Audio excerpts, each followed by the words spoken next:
Hello mga lalabs, ito na ang kamote cake ng Lola. At nakita nyo yan sa aking video na yan ay purple ang kulay at ito yung yellow ang kulay. Ayan, ito purple talaga siya, hindi yan nilagyan ng kung ano-ano.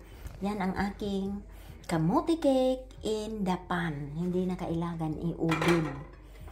So, yan na. Yan na guys. Kamote. Ayan na.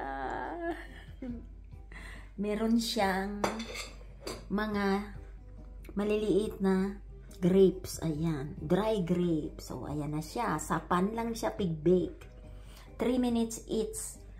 Binaliktad ko yan. Tapos, ito na yung yellow kamote. O, ano kayo?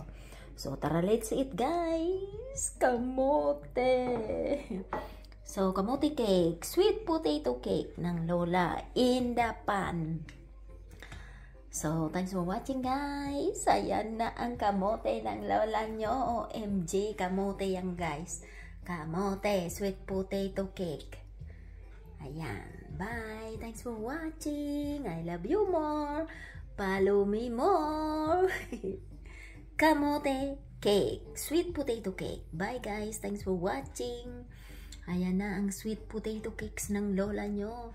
OMG, yummy yummy. Ayan.